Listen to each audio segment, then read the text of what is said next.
Football বিশ্বের সবচেয়ে প্রতিভাবান খেলোয়াড়দের একজন তিনি। তার ড্রিবলিং, গতি, সৃজনশীলতা এবং গোল করার ক্ষমতা কোটি কোটি ভক্তকে মুগ্ধ করেছে বছরের পর বছর। কিন্তু একটি প্রশ্ন সবসময় ফুটবল প্রেমীদের মনে ঘুরপাক খায়, এত প্রতিভাবান হওয়া সত্ত্বেও নেইমার কেন বারবার ইনজুরিতে পড়েন? আজকের এই ডকুমেন্টারিতে আমরা জানব নেইমারের ইনজুরির ইতিহাস, কেন তিনি এত বেশি চোটে পড়েন, বর্তমানে কোন ইনজুরিতে ভুগছেন, এই ইনজুরিতে কতদিন মাঠের বাইরে ছিলেন এবং তার কেরিয়ারে ইনজুরির প্রভাব কতটা গভীর।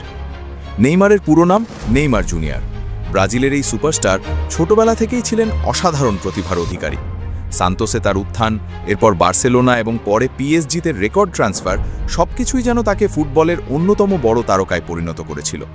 কিন্তু তার কেরিয়ারের আরেকটি পরিচয়ও তৈরি হয়েছে, ইনজুরি। অনেকেই মনে করেন নেইমার বেশি ইনজুরিতে পড়েন কারণ তিনি দুর্বল, কিন্তু বাস্তবতা একটু ভিন্ন। নেইমারের খেলার ধরনই তাকে ঝুঁকির মধ্যে ফেলে। তিনি সবসময় ডিফেন্ডারদের সামনে বল নিয়ে এগিয়ে যান, একের পর এক ড্রিবল করেন, প্রতিপক্ষকে কাটিয়ে যাওয়ার চেষ্টা করেন, ফলে প্রতিপক্ষের খেলোয়াড়রা তাকে থামানোর জন্য প্রায়ই কঠিন ট্যাকল করে। ফুটবল বিশ্লেষকদের মতে গত এক দশকেই ইউরোপের সবচেয়ে বেশি ফাউলের শিকার হওয়া খেলোয়াড়দের তালিকায় নেইমার সবসময় ওপরের দিকে ছিলেন। প্রতিটি ম্যাচেই তাকে লক্ষ্য করে একাধিক ফাউল করা হয়। এই ধারাবাহিক শারীরিক চাপ তার শরীরে বড় প্রভাব ফেলেছে। বিশেষ করে গোড়ালি এবং পায়ের নিচের অংশে তিনি অসংখ্য আঘাত পেয়েছেন। অনেক সময় ছোট ইনজুরি পুরোপুরি সেরে ওঠার আগেই মাঠে ফিরতে হয়েছে, ফলে পুরনো সমস্যাগুলো আবার ফিরে এসেছে। নেইমারের ইনজুরি ইতিহাস দেখলে বোঝা যায় যে তার কেরিয়ারের সবচেয়ে বড় ধাক্কাগুলোর একটি আসে 2014 বিশ্বকাপে। কোয়ার্টার ফাইনালে কলম্বিয়ার বিপক্ষে ম্যাচে একটি ভয়ঙ্কর ট্যাকলে তার পিঠের হাড়ে চোট লাগে। সেই ইনজুরির কারণে বিশ্বকাপ শেষ হয়ে যায় তার জন্য। ব্রাজিল সেবার ঘরের মাঠে বিশ্বকাপ খেলছিল। ভক্তদের স্বপ্ন ছিল নেইমারের হাত ধরেই শিরোপা জয়, কিন্তু তার ইনজুরির পরই ব্রাজিলের বিশ্বকাপ স্বপ্ন ভেঙে পড়ে। এরপর 2018 বিশ্বকাপের আগে আবার পায়ের হাড়ে চোট পান তিনি। দীর্ঘ সময় মাঠের বাইরে থাকতে হয়। যদিও শেষ পর্যন্ত বিশ্বকাপে খেলেছিলেন, কিন্তু শতভাগ ফিট ছিলেন না। পিএসজিতে থাকার সময়ও বারবার গোড়ালি, হ্যামস্ট্রিং এবং পেশির ইনজুরি তার কেরিয়ারকে বাধাগ্রস্ত করেছে। তবে সবচেয়ে ভয়ঙ্কর ধাক্কা আসে 2023 সালে। উরুগুয়ের বিপক্ষে বিশ্বকাপ বাছাই পর্বের ম্যাচে হাঁটুর এসিএল ছিঁড়ে যায় নেইমারের। এসিএল হল হাঁটুর সবচেয়ে গুরুত্বপূর্ণ লিগামেন্টগুলোর একটি। এই ইনজুরি একজন ফুটবলারের কেরিয়ারই বদলে দিতে পারে। অস্ত্রোপচার, দীর্ঘ পুনর্বাসন এবং কঠিন মানসিক সংগ্রামের মধ্য দিয়ে যেতে হয় তাকে। প্রায় 1 বছর মাঠের বাইরে ছিলেন তিনি। অনেকেই মনে করেছিলেন হয়তো আর আগের নেইমারকে দেখা যাবে না, কিন্তু অসাধারণ মানসিক শক্তি দেখিয়ে তিনি আবার মাঠে ফেরেন। এবার আসা যাক বর্তমান পরিস্থিতিতে। 2026 বিশ্বকাপের ঠিক আগে আবারও ইনজুরির আঘাত পেয়েছেন নেইমার। এবার সমস্যাটি তার ডান পায়ের কাফ বা পায়ের পেছনের পেশিতে। চিকিৎসকদের ভাষায় এটি একটি গ্রেড 2 কাফ স্ট্রেন, অর্থাৎ পেশির কিছু অংশ আংশিকভাবে ছিঁড়ে গেছে। শুনতে ছোট ইনজুরি মনে হলেও ফুটবলারদের জন্য এটি অত্যন্ত জটিল একটি সমস্যা, কারণ দৌড়ানো, স্প্রিন্ট করা, হঠাৎ গতি পরিবর্তন করা, সবকিছুতেই কাফ পেশির গুরুত্বপূর্ণ ভূমিকা রয়েছে। এই ইনজুরির কারণে বিশ্বকাপের প্রথম ম্যাচে খেলতে পারেননি নেইমার। পরবর্তী ম্যাচগুলো নিয়েও তৈরি হয়েছিল অনিশ্চয়তা।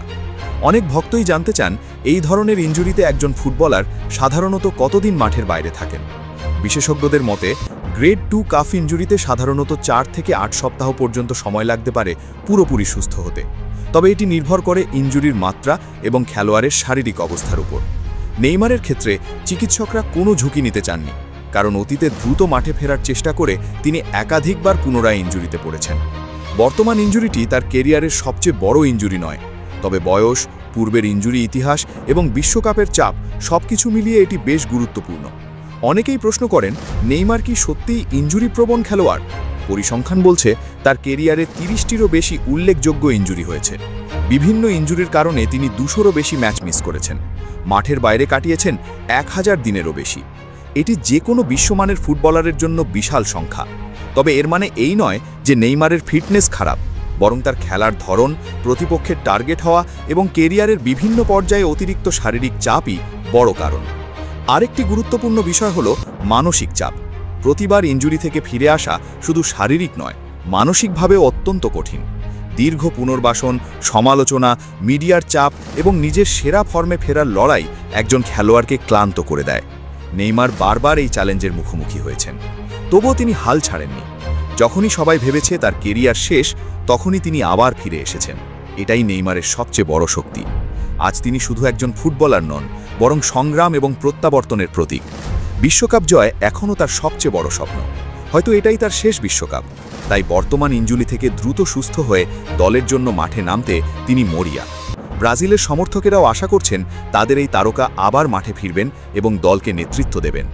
ফুটবলের ইতিহাসে নেইমারকে শুধু তার গোল, অ্যাসিস্ট বা ড্রিবলিংয়ের জন্য মনে রাখা হবে না, তাকে মনে রাখা হবে অসংখ্য ইনজুরি, কঠিন সময় এবং বারবার ফিরে আসার অবিশ্বাস্য গল্পের জন্যও। হয়তো এটাই নেইমারের আসল পরিচয়, একজন ফুটবল জাদুকর যিনি যতবার পড়ে গেছেন তার চেয়েও বেশিবার উঠে দাঁড়িয়েছেন। আর সেই কারণেই ইনজুরিতে জর্জরিত হলেও নেইমারের নাম আজও বিশ্ব ফুটবলের সবচেয়ে আলোচিত নামগুলোর একটি। তার গল্প এখনও শেষ হয়নি। হয়তো সামনে অপেক্ষা করছে আরেকটি প্রত্যাবর্তন, আরেকটি ইতিহাস, আরেকটি অবিশ্বাস্য অধ্যায়। ভিডিওটি ভালো লাগলে অবশ্যই লাইক, কমেন্ট এবং সাবস্ক্রাইব করতে ভুলবেন না।